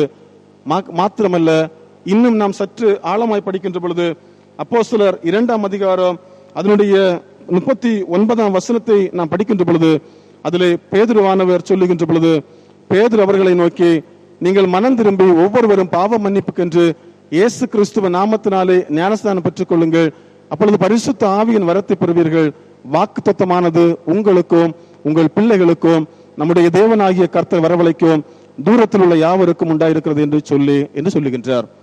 இது ஒரு வாக்கு தத்துவம், ஒரு உடன்படிக்கை. அது பெரியவர்களுக்கு மாத்திரமல்ல, அந்த இடத்துல சொல்லப்படுகிற வாக்கு தத்தமானது உங்களுக்கும் உங்கள் பிள்ளைகளுக்கும் நம்முடைய தேவனாகிய கர்த்தர் வரவழைக்கும் தூரத்தில் உள்ள யாவருக்கும். இன்று மக்களுடைய எண்ணங்கள் குறுகி போய் சிறுவர்களுக்கு அது கொடுப்பது தவறு என்கின்ற ஒரு கொள்கைக்குள்ளாய் நாம் வாழ்ந்து வருகின்றோம். இப்பகுதியிலே திருமறை இயேசுவானுடைய உயிர்த்தெழுதலுக்கு பிற்பாடு, தூய ஆவியுடைய வருகைக்கு பிற்பாடு, திருச்சபை ஸ்தாபித்த பிற்பாடு அந்த திருமுழுக்கை குறித்து திருமறை சொல்லுகின்ற பொழுது அது ஒரு வாக்கு தத்துவம், இது ஒரு உடன்படிக்கையுடைய அடையாளம். கடவுள் திருமுழுக்கின் மூலமாய் மனிதனோடு மனுக்குலத்தோடு உடன்படிக்கை செய்து கொள்ளுகின்றார் என்று சொல்லி திருமறை சார்ந்து நாம் தெளிவாய் கண்டுகொள்ளலாம். பல நேரங்களிலே கடவுளோடு அல்லது கடவுள் நம்மோடு திருமுழுக்கின் வாயிலாய் உடன்படிக்கையை நம்மோடு செய்கின்றார். துன்பங்கள், பல நேரங்களிலே கடன் தொல்லைகள், வாழ்வு நெருக்கங்கள், பலவிதமான பலவீனங்கள் நம்மை ஆட்கொள்கின்ற பொழுது நாம் அல்லது நம்மோடு கடவுள் கொண்டுள்ள உடன்படிக்கையிலே நாம் பின்வாங்கி போகின்றோம். ஒருவேளை தெளிப்பு ஞானஸ்தானத்தை நாம் பெற்றிருப்போம். இதுதான் என்னுடைய வாழ்வில் நான் விதமான துன்பங்களுக்கு, என்னுடைய வாழ்வில் பலவீனங்களுக்கு, என்னுடைய வாழ்வின் எல்லா இக்கட்டுகளுக்கும் இந்த ஞானஸ்தானம் என்று சொல்லுகின்ற பொழுது, மற்றவர்கள் சொல்லுகின்ற பொழுது அதை ஏற்றுக்கொள்ளுகின்ற, அதை ஏற்று இன்னொரு ஞானஸ்தானத்தை பெற்றுக்கொள்வதற்கு விரைந்தோடுகின்ற ஒரு செயல்கள் நம்முடைய வாழ்விலும் உண்டு என்பதிலே எவ்விதமான ஐயமும் இல்லை. 1 கொரிந்தியர் 10ஆம் அதிகாரத்தினுடைய 1 முதல் வசனங்களை நான் படிக்கின்ற பொழுது கண்டுகொள்ளலாம். இதே இஸ்ரவேல் மக்களுடைய வாழ்வை குறித்து சொல்லப்படுகின்றது. இவர்கள் சமுத்திரத்தின் வழியாய் அவர்கள் மறு கரையண்டை சேர்ந்தது ஞானஸ்தானம் என்று சொல்லி ஏற்கனவே அறிந்திருக்கின்றோம். அந்த ஞானஸ்தானத்தை பெற்றுக்கொண்ட மக்கள் சின்ன சின்ன சோதனைகள் வருகின்ற பொழுது முறுமுறுத்தார்கள், பல இடங்களிலே இடறி விழுந்தார்கள், பல இடங்களிலே கடவுளுக்கு கோபம் ஊட்டுகின்ற செயல்களை செய்தார்கள் என்று சொல்லி 1 கொரிந்தியர் 10ஆம் அதிகாரத்தை படிக்கின்ற பொழுது நாம் கண்டுகொள்ளலாம். அதனுடைய 13ஆம் வசனத்தை நாம் படிக்கின்ற பொழுது, மனுஷருக்கு நேரிடுகிற சோதனை அல்லாமல் வேற சோதனை உங்களுக்கு நேரிடவில்லை, தேவன் உண்மை உள்ளவராயிருக்கிறார், உங்கள் திராணிக்கு மேலாக நீங்கள் சோதிக்கப்படுவதற்கு அவர் இடம் கொடாமல் சோதனையை தாங்குவதற்காக சோதனையோடு கூட அதற்கு தப்பிக்கொள்ளும்படியான போக்கையும் உங்களுக்கு உண்டாக்குவார். மனிதனுக்கு வருகின்ற சோதனைகள் அது சாதாரணது. சோதனைகள் வருவது என்பது இயல்பு. அந்த சோதனைகளிலிருந்து அதை தாங்கிக் கொள்ளவும் அதை தப்பிக்கொள்வதற்குமான வழியை கடவுள் நமக்கு உண்டாக்குவார் என்று சொல்லி திருமறை தெளிவாய் சுட்டி காட்டுகின்றது. சோதனைகள், இடரல்கள், வியாதிகள், பலவிதமான இடுக்கண்கள் நம்மை சூழ்ந்து கொள்கின்ற பொழுது திருமுழுக்கின் மூலமாய் கடவுள் நம்மோடு செய்து கொண்ட உடன்படிக்கையின் அடையாளத்தை மறந்து நாமும் பின்வாங்கி சொல்லுகின்ற நேரங்கள் நம்முடைய வாழ்வில் காணப்படுவதை நம்முடைய வாழ்வில் நாம் எண்ணி பார்ப்போம். மூன்றாவது நாம் பார்க்கின்ற பொழுது திருமுழுக்கு என்று சொல்லுகின்ற பொழுது அது மீள் பிறப்புக்கு அடையாளம் அல்லது மறுபிறப்புக்கு அடையாளம். திருமுழுக்கு என்று சொல்லுகின்ற பொழுது அது மீள் பிறப்புக்கு அடையாளம் அல்லது மறு பிறப்புக்கு அடையாளம். இந்நாளில் நான் படிக்க கேட்ட நற்செய்தி பகுதியான யோவான் 3ஆம் அதிகாரம் அதனுடைய 3ஆம் வசனத்தை நாம் படிக்கின்ற பொழுது இயேசு அவனுக்கு பிரயுத்தரமாக, ஒருவன் மறுபடியும் பிறவாவிட்டால் தேவனுடைய ராஜ்யத்தை காண மாட்டான் என்று மெய்யாகவே மெய்யாகவே உனக்கு சொல்லுகிறேன் என்றார். இயேசு இப்பகுதியிலே அவருடைய 1ஆம் வசனம் முதல் நாம் படிக்கின்ற பொழுது கண்டுகொள்ளலாம். யூதருக்கு உள்ளே அதிகாரியான நிக்கதோமு எனப்படுகின்ற ஒரு பரிசேயனை இயேசுவானவர் ஒரு சந்திப்பு நடைபெறுகின்றது. இவனை குறித்து பார்க்கின்ற பொழுது யூத மார்க்கத்திலே யூத சமயத்திலே மிக மிக முக்கியத்துவம் வாய்ந்ததும் அதிகாரம் வாய்ந்ததும் சமயத்திலே வலிமை கொண்டதுமாய் காணப்படுகின்ற சனகரியம் எனப்படுகின்ற சங்கத்திலே இவன் அங்கத்தினராய் காணப்படுகின்றான்.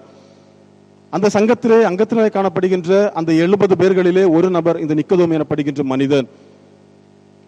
அந்த சனகரியம் எனப்படுகின்ற சங்கத்திலே காணப்படுகின்ற ஒவ்வொரு அங்கத்தினர்களும் நல்லொழுக்கமாய் இருக்க வேண்டும் என்பது இயல்பு சட்டம்.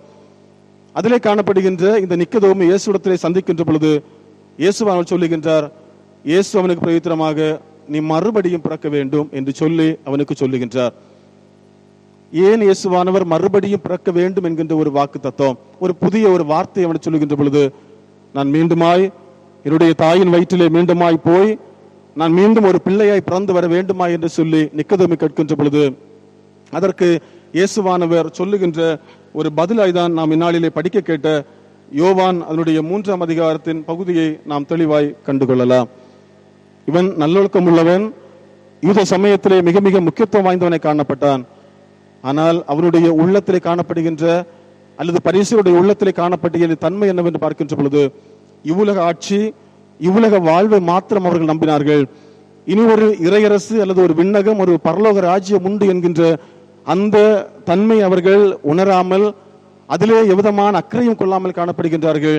மாத்திரமல்ல, அனைத்து கற்பனைகளை மோசை கொடுத்த அனைத்து கற்பனைகளையும் அவர்கள் கை கொள்ளுகின்றார்கள். கடவுள் மனிதன் மீது கொண்டுள்ள அன்பின் மூலமாய் தம் மகனையே இவ்வுலகத்திலே தியாக பலியாய் கொடுத்தார் என்கின்ற கடவுளுடைய அன்பை உணராமல் காணப்படுகின்ற பொழுது நீ மறுபிறப்பு பிறக்க வேண்டும் என்று சொல்லி நிக்கதோமிடத்திலே இயேசுவானவர் வெளிப்படுத்துவதை திருமறை சார்ந்து நாம் கண்டுகொள்ளலாம். நாமும் நம்முடைய வாழ்வினிலே நாம் பிறக்கின்ற குழந்தையான தன்னுடைய வாழ்விலே காணப்படுகின்ற பாவ சுபாவங்களை இந்த திருமுழுக்கின் வாயிலாய் அதை களைந்து ஒரு புதிய வாழ்வை ஒரு மறுபிறப்பை திருமுழுக்கின் வாயிலாய் நாமும் ஒவ்வொருவரும் பெற்று வருகின்றோம். இந்த மீள் பிறப்பானது நம்முடைய வாழ்வினிலே நான் கொண்டிருக்கின்ற இந்த திருமுழுக்கு அல்லது இந்த மீள் பிறப்பு அல்லது மறுபிறப்பின் அடையாளம் என்னுடைய வாழ்விலே கடவுள் தியாக பலியாய் உலக வாழ்வினிலே கடவுள் மக்கள் மீது கொண்டுள்ள அன்பின் மூலமாய் தம் மகனையே தியாக பலியாக கொடுத்தார். எனக்காக ஒரு நித்திய வாழ்வு நிலை வாழ்வு உண்டு என்கின்ற ஒரு தெளிவை பெற்றுக்கொள்வது நம் திருமறை சார்ந்து நாம் அழைக்கப்படுகின்றோம். இந்நாளிலே திருமுழுக்கு என்னும் திருவருள் சாதனம் என்கின்ற கருப்பொருளை மையப்படுத்தி நாம் சிந்தித்திருக்கின்றோம். நம்முடைய திருமறை பகுதிகள் நாளுக்குரிய திருமறை பகுதிகள் யாவும் அதை மையப்படுத்தியே காணப்படுகின்றன. திருமுழுக்கு எனப்படுகின்ற என்னுடைய வாழ்விலே உள்ளா ஏற்படுகின்ற வாழ்வின் மாற்றத்தின் ஒரு வெளிப்படையான அடையாளமாய் காணப்படுகின்ற திருமுழுக்கு அதை நாம் பெற்றுக் கொண்டிருக்கிறோம் என்று சொல்லுகின்ற பொழுது அது ஒரு கிருபையின் அடையாளம். கடவுள் என் மீது தகுதியற்ற என் மீது கொண்டுள்ள கிருபையின் இரக்கத்தின் அடையாளமாய் காணப்படுகிறது. அது கடவுள் அனைத்து மக்களோடும் பண்ணுகின்ற ஒரு உடன்படிக்கையின் அடையாளமாய் காணப்படுகிறது. மாத்திரமல்ல, இந்த திருமுழுக்கானது என்னை மறுபிறப்புக்கென்று நிலை வாழ்வை நித்திய வாழ்வை பெற்றுக் கொள்வதற்கென்று மீண்டுமாய் பிறப்பதற்கு ஒரு அடையாளமாய் இந்த திருமுழுக்கு காணப்படுவதை திருமறை சார்ந்து நாம் தெளிவாய் கண்டுகொள்ளலாம். நாளிலும் இறை வார்த்தைகளை தியானித்திருக்கின்றோம். பல நேரங்களிலே இதை குறித்த தவறான போதனைகள் நம்மை நெருக்குகின்ற பொழுது நாமும் வீழ்ந்து போகின்றோம். நம்முடைய வாழ்க்கையிலே நாம் மாத்திரமல்ல, நம்மோடு காணப்படுகின்றவர்களையும் தவறி போவதற்கு நாம் காரணிகளை காணப்படுகின்றோம். காலை பொழுதிலும் இறைவனுடைய சமூகத்திலே நீர் எங்கள் மீது கொண்டுள்ள அன்பின் மூலமாய் தகுதியற்ற எங்களை மீட்கும் வண்ணமாய் உம்முடைய மகனையே இவ்வுலகில் தந்து தந்தை மகன் தூய ஆவியரின் திருப்பெயரிலே நீர் எங்களை உம்மோடு இணைத்திருக்கின்றீர். உம்மோடு இணைக்கும் அடையாளமாய் திருமுழுக்கை நீர் எங்களுடைய வாழ்வில் செயல்படுத்தியிருக்கின்றீர் என்கின்ற அனுபவத்தோடு சோதனைகளை தாண்டி செல்ல நாம் முற்படுவோம். ஒருவேளை இவ்விதமான சோதனைகள் நம்ம நெருக்குகின்ற பொழுது அதை தாங்கிக் கொள்ளவும் அதை தப்பி கொள்வதற்கான வழிவாசல்களையும் அவர் திறந்துள்ளார் சொல்லி திருமறை நமக்கு தெளிவாய் சுட்டி காட்டுகின்றது. நம்மை முற்றிலுமாய் அர்ப்பணிப்போம். வேதனைகள் நம்மை நெருக்குகின்ற பொழுது, சோதனைகள் நிறைந்த உலகினிலோ இவை யாவையும் தாங்கிக் கொள்வதற்கும் இவைகளிலிருந்து தப்பிக்கொள்வதற்குமான கிருபைகளை கடவுள் தாமே நம் ஒவ்வொருவருக்கும் தந்துள்ளவராக. இறைவன் தாமே இவ்வார்த்தைகள் வழியாய் நம் ஒவ்வொருவரையும் வழிநடத்துவராக. ஆமேன். நாம் யாவரும் எழுந்து நின்று நம்முடைய நம்பிக்கையை உறுதிப்படுத்திக் கொள்ளுவனமாய் அப்போஸ்தல விசுவாச பிரமாணத்தை நாம் யாவரும் எழுந்து நின்று அறிக்கையிடுவோம். வானத்தையும் பூமியையும் படைத்த சர்வ வல்லமையுள்ள பிதாவாகிய தேவனை விசுவாசிக்கிறேன். அவருடைய ஒரே குமாரனாகிய நம்முடைய நாதர் இயேசு கிறிஸ்துவை விசுவாசிக்கிறேன். அவர் பரிசுத்த ஆவியினாலே கன்னிமரியால் துப்பபித்து பிறந்தார். போன்று பிலாத்துவின் காலத்தில் பாடுபட்டு சிலுவையில் அறையுண்டு மரித்து அடக்கம் பண்ணப்பட்டு பாதாளத்தில் இறங்கினார். 3ஆம் நாள் மரித்தோர்ந்து எழுந்தருளினார். பரமண்டலத்திற்கு ஏறி சர்வ வல்லமையுள்ள பிதாவாகிய தேவனுடைய வலது பாரசத்திலே வீற்றிருக்கிறார். அவ்விடத்திலிருந்து உயிர் உள்ளோரையும் மரித்தோரையும் நியாயந்திருக்க வருவார். பரிசுத்த ஆவியை விசுவாசிக்கிறேன். பொதுவாயிருக்கிற பரிசுத்தபையும் பரிசுத்தவான்கள் ஐக்கியமும் பாவ மன்னிப்போம் மரித்தோர் உயிர்த்தெழுதலும் நித்திய ஜீவனம் என்று விசுவாசிக்கிறேன். ஆமேன். அமர்வோம்.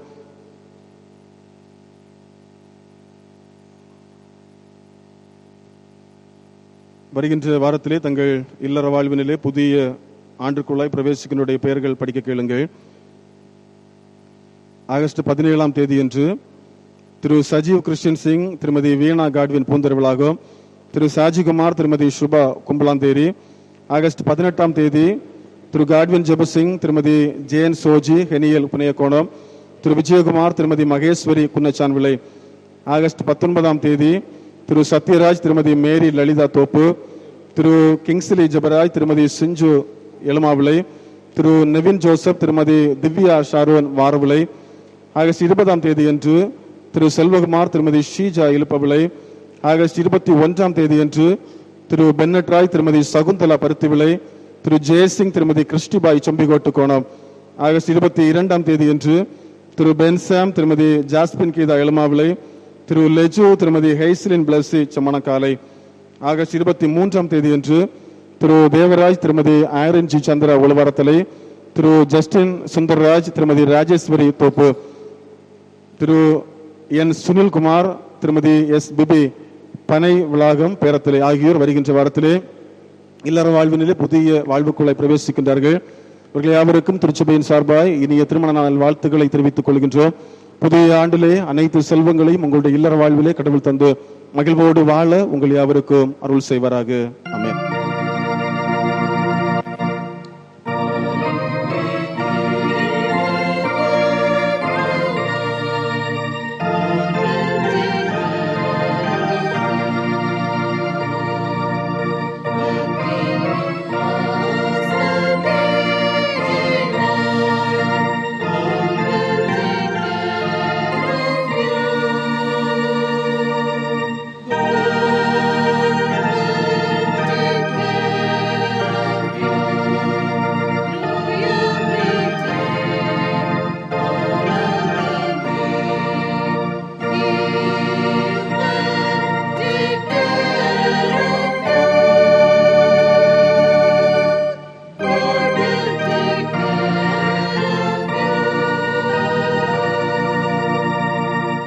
வருகின்ற வாரத்திலே புதிய வயதிற்குள்ளாய் பிரவேசிக்கனுடைய பெயர்கள் படிக்க கேளுங்கள்.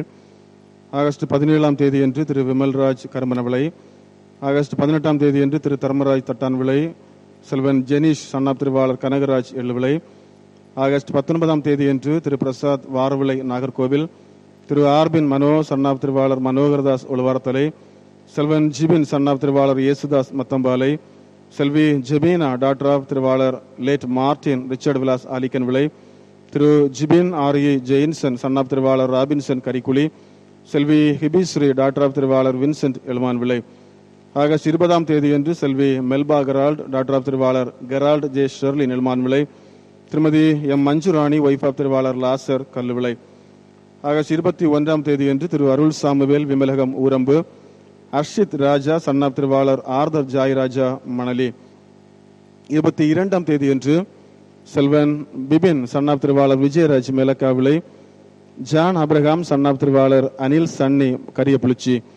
ஆகஸ்ட் 23ஆம் தேதியன்று திருமதி சுனீதா ஒய்ஃப் ஆஃப் திருவாளர் வின்ஸ்ராஜ் காவிளை, செல்வி சுஜிதா டாக்டர் ஆஃப் திருவாளர் சுகுமார் ஒழுவாரத்தலை, செல்வி ஸ்டெபி டாக்டர் ஆஃப் திருவாளர் செல்வன் மத்தம்பாலை, செல்வன் கிறிஸ்பின் சேன்கோ சன் ஆஃப் திருவாளர் ஹெரால்டு ஜே மெர்லின் எழுமாவிளை தெற்கு, செல்வன் கெபின் சன் ஆஃப் திருவாளர் எபேஸ் புனியகோணம், திரு பாபராஜ் சன் ஆஃப் திருவாளர் முத்துசுவாமி கச்சேரி நடை, திருமதி ஜூலி ஷெரின் ஒய்ஃப் ஆஃப் திருவாளர் அருள் சாமுவேல் விமலகம் ஊரம்பு ஆகியோர் வருகின்ற வாரத்திலே தங்கள் புதிய வயது நிலையை பிரவேசிக்கின்றார்கள்.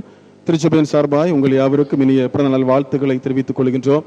புதிய ஆண்டிலும் கடவுள் தாமே உங்களோடு இருந்து நல் சுகம், பெலன், ஆரோக்கியம், வாழ்வின் எல்லா நன்மைகளையும் தந்து உங்களை நிறைவோடு வாழ துணை செய்வாராக. ஆமென்.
திருமண அறிவிப்பு.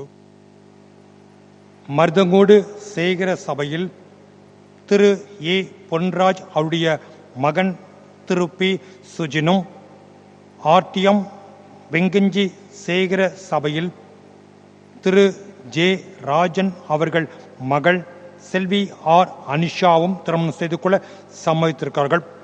இவர்கள் திருமணம் இயல்புக்கும் திருமறைக்கும் முரணாக இருக்குமானால் இந்த அறிவிப்பு தேதி முதல் இன்று மாலை 5 மணிக்குள் சேகர போதரவர்களுக்கு எழுத்து மூலம் தெரியப்படுத்தும்.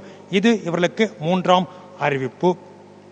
ஆர்டிஎம் வெங்கஞ்சி சேகரத்துக்கு உட்பட்ட செட்டியாவிளை திருச்சபையில் திரு ஸ்டெல்லம் அவர்கள் மகன் திரு சி சோனிரானும், ஆர்டிஎம் வெங்கஞ்சி சேகர சபையின் திரு அலெக்சாண்டர் அவர்கள் மகள் செல்வி ஏ திப்தியும் திருமணம் செய்து கொள்ள சம்மதித்தார்கள். இவர்கள் திருமணம் இயல்புக்கும் திருமறைக்கும் முரணாக இருக்குமானால் இந்த அறிவிப்பு தேதி முதல் இன்று மாலை 5 மணிக்குள் சேகர பொதுவர்களுக்கு எழுத்து மூலம் தெரியப்படுத்தும். இது இவர்களுக்கு 3ஆம் அறிவிப்பு. ஆராதனையின் இறுதியாக 232வது கீர்த்தனையை பாடுவோம். குணப்படு பாவி, தேவ கோபம் வரும் மேவி. 232வது கீர்த்தனை.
ஜெபம் செய்வோம்.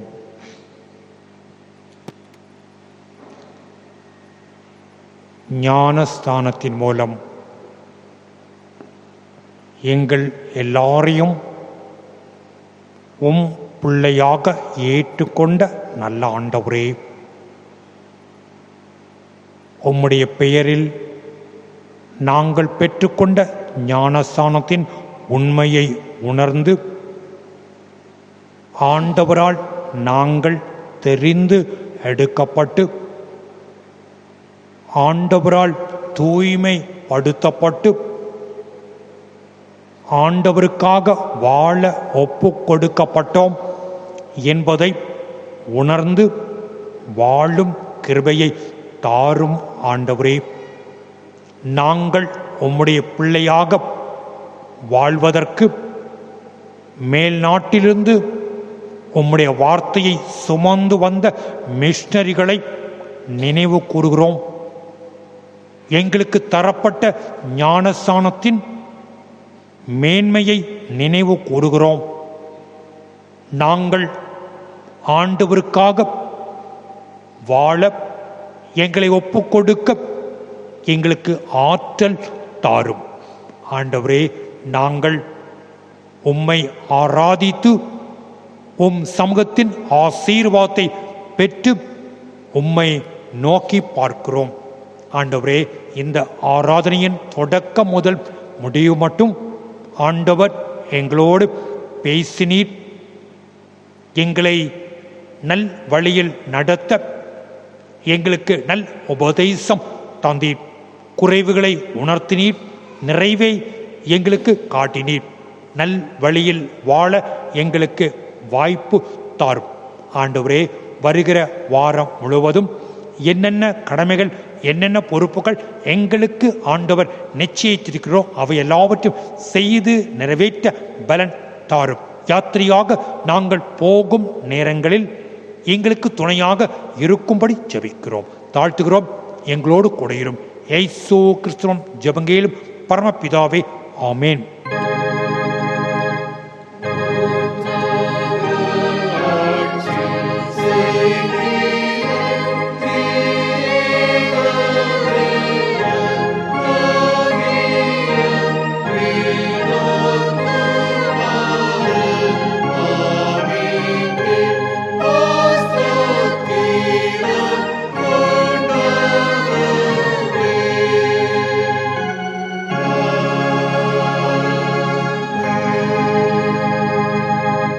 நம்முடைய கர்த்தராகிய இயேசு கிறிஸ்துவின் கிருபையும் பிதாவாகிய தேவனின் அன்பும் பரிசுத்த ஆவியின் மனோகரைக்கமும் நம் அனைவரோடும் இன்னும் சதா காலம் இருப்பதாக.